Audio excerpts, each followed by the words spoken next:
So I just got back from a trip to Florida, specifically Key West, which is a place that I've never been to before, but always have been curious about. Alicia's cousin got married down there. It was absolutely beautiful.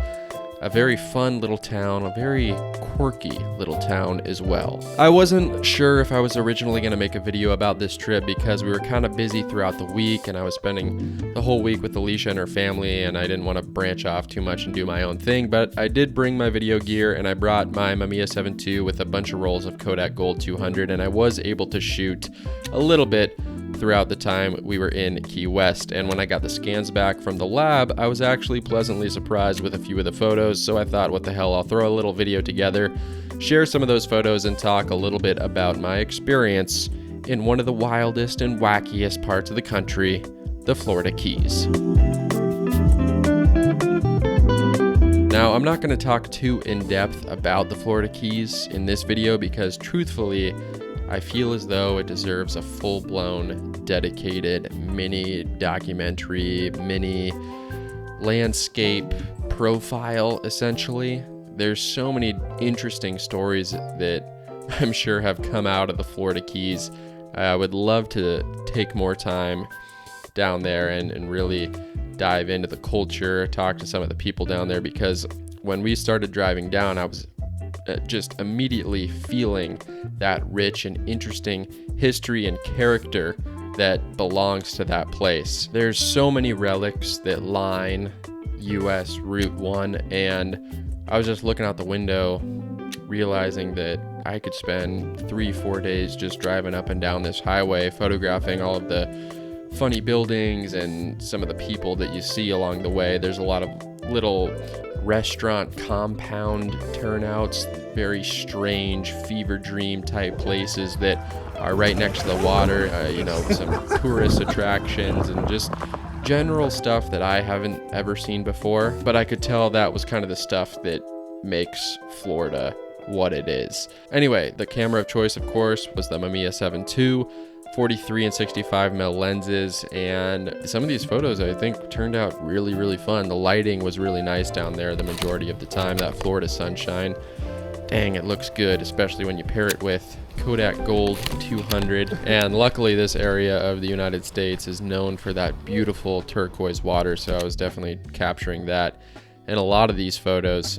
Once we actually got down to Key West, one of the first things that we did was go to this butterfly conservatory, just because it was right in town.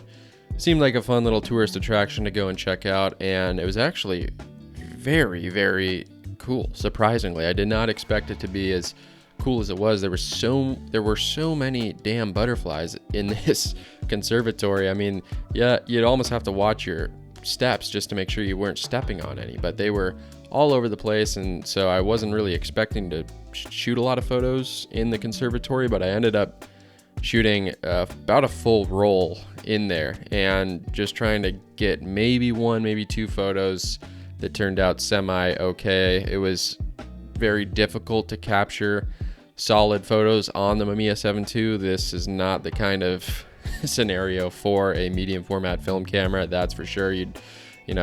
Would have made a lot more sense for me to take my Sony a7 IV and shoot some photos on that thing instead. But I was trying to get one good one on film, and most of them are complete garbage. I even had the flash on the camera, and I was trying to pop the flash off while I was taking the photos just to illuminate some of the butterflies more clearly. That didn't really work on the majority of these, but I did come away with one photo that I'm actually pretty pleased with, and it's just kind of an interesting one. Like, you can definitely tell that it was shot with flash, and 2 butterflies are very clearly illuminated in the photo, and it just, I don't know, it kind of looks like the butterflies are fake. 1/500th of a second, f11 I believe this was, and yeah, just firing the flash at full power.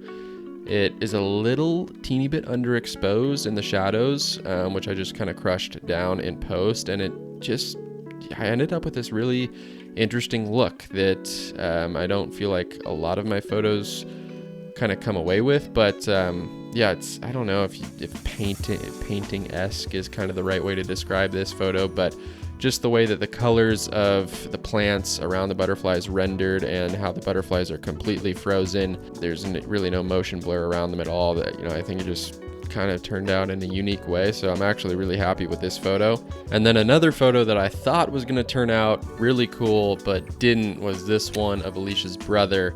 He was kind of sitting down on this bench just waiting for butterflies to come around his face area, and we were going to snap a photo right when that happened, and a butterfly flew right in front of his face, popped the photo off with flash, got the exposure perfect, but just the way the butterfly was oriented didn't really end up turning out that cool. It's kind of hard to tell at first really what you're looking at, and also I guess my depth of field was a little bit too shallow, because as you can see the butterfly is kind of out of focus, unfortunately. So thought in the moment this picture would be pretty cool. Turned out not the case, but hey, that's okay. I'm glad that I was able to come away with that one good one of those two butterflies. There were also flamingos hanging out in the conservatory, which was unexpected but pretty cool, and I shot a couple photos of those guys. Didn't really turn out all that great. The lighting was a little weird. The sun coming through the roof was extremely bright, didn't exactly expose those correctly, I think. And then the second one I got of those flamingos, I think it's a little bit better. They're just taking a nice little shower there, and yeah, the colors are pretty nice, but again, kind of overexposed in that center area of the frame. Not the best lighting conditions, I guess, and probably could have gotten away with one stop darker on these photos and really crushed those shadows down, retained a little bit more information in the highlights. And framing wise, I'm not super happy with these flamingo shots, but hey, a couple photos of flamingos in a conservatory in Key West. It's kind of interesting stuff. I did get out for one evening walk around the neighborhood. Key West has a lot of cool houses, a lot of bright colors. A lot of the houses are really close together, and a lot of them just really convey that kind of beach town vibe. So it was obviously a lot different than anything that we kind of have here in Washington, and that's really what fuels me to want to take photos of things, is coming across stuff that I don't see on an everyday basis. It's one of the reasons why I struggle so much just going outside of my house and taking photos anymore. I used to be able to do that all the time, but now that I feel like I've photographed so much of the things that I see on a daily basis here in Washington, it's always hard for me to just pick up the camera here and go out for a photo walk and take some images. But whenever I'm in a new town, whether that be just a few hours away in Oregon or all the way down in Florida, if it's somewhere that I haven't seen before, my interest just sparks again, and that desire to pick up the camera and capture what I'm seeing really comes back in full force. It's very refreshing. I was shooting most of these on the 43mm lens, and one thing that I've come to appreciate about shooting on the 43mm is that since it's so wide, it leaves a lot of room for me in post to do some straightening. I'm really big on making sure all the lines in my photos are straight, or at least as straight as they can be, since I'm not working with a view camera, something like a 4x5 or an 8x10 camera, and I don't have those manual custom adjustments to make to straighten those lines while I'm taking the photo. I rely a lot on doing that in post. And shooting on the 43mm lens, I've actually kind of realized when I'm taking photos that I'm gonna want to definitely straighten either vertically or horizontally in post to leave room to do that. And when I shoot on the 43mm lens, since it's so wide, I'm naturally just usually left with some room to play in post to make those corrections.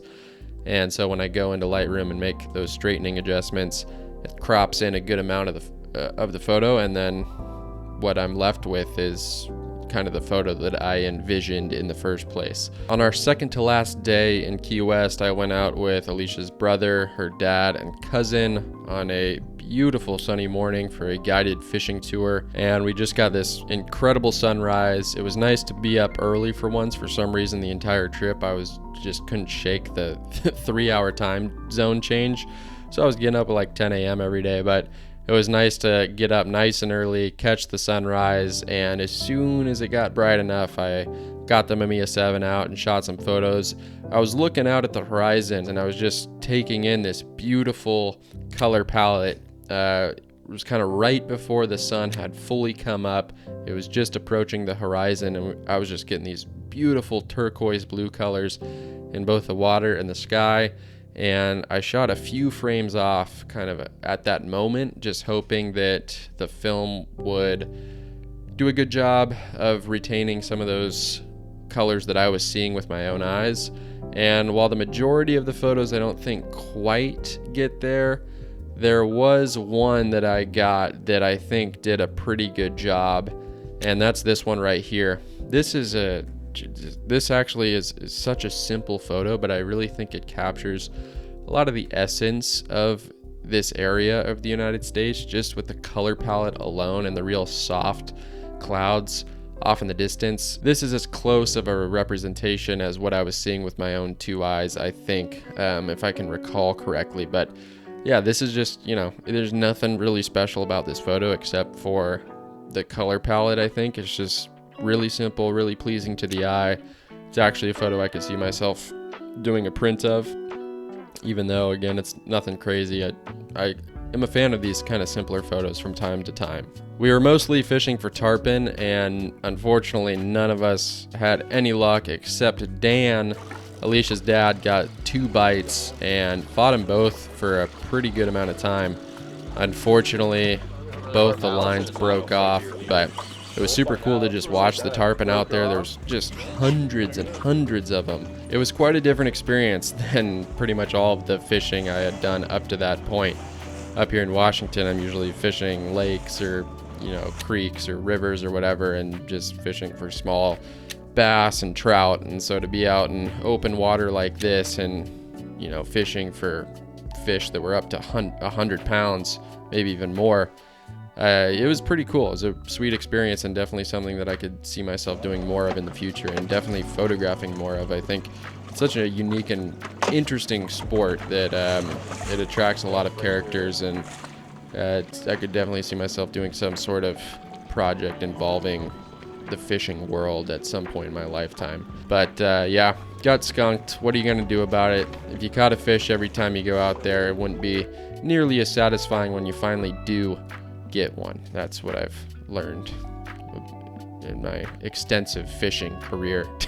This photo right here is actually one of my favorites from the trip. I think it sums up the Key West life pretty well. There's a bunch of chickens, bunch of roosters roaming all over the Key West area, and I just came across this nice looking house, little scooter bike parked in front, and a rooster on the road. The colors all fuse together really nicely, and then the symmetry of this frame works well. Well, I hope you enjoyed the short and sweet video today. Just got these photos back from the lab, really liked a few of them, and wanted an excuse to share, I guess. So threw this little recap video together. Nothing special, but Key West, it's a hell of a place. I think we all came away from this trip better understanding why GTA 6 is going to be set in Miami and include the Florida Keys. Not that we really ever experienced any crazy situations or ran into any characters that were too off the rails. Just being there in that area, you could feel it was like oozing out of the ground, just this wild, chaotic, unhinged energy. And God, it was intriguing. I mean, I'm already kind of itching to go back, just me with my cameras, and really piece together a full-blown video just dedicated to the Keys, because there were so many times where we were driving down that highway where I wanted to pull over. There was an interesting building, or just, sitting at some of the bars there and listening to the people talk about certain stories and whatever. I mean, I just feel like there's so many unique people, and there's just so many relics and things to photograph down there. I'm gonna have to make a trip back at some point, that's for sure. But it was at least nice to get a little taste while I was down there for Alicia's cousin's wedding the past week. Hope you guys enjoyed. I'll catch you on the next one. Peace. Squarespace is much more than just a website building platform. You can use it to build a business, sell products, manage inventory, or host an online portfolio. One of my favorite aspects about Squarespace is that because of its extremely intuitive interface and wide selection of creative templates, you can have a professional website up and running in virtually no time, with zero coding required. There's also a new design intelligence feature that helps you get started with the creation of a new website, even if you're not super design savvy. Just punch in some basic info, select what features you'd like on your site, a color palette, and Squarespace will build a quick website that you can further customize to fit your needs. Maybe you're a photographer looking to get new inquiries and increase bookings. Clients can schedule a session directly on your site. Maybe you have a blog and want to offer additional content to community members. Squarespace offers memberships for those creating exclusive content. There's so many features that make Squarespace the one-stop shop for those looking to create or expand their business. If you'd like to receive 10% off your first purchase of a website or domain, head over to squarespace.com/Brae or use code Brae at checkout to do so.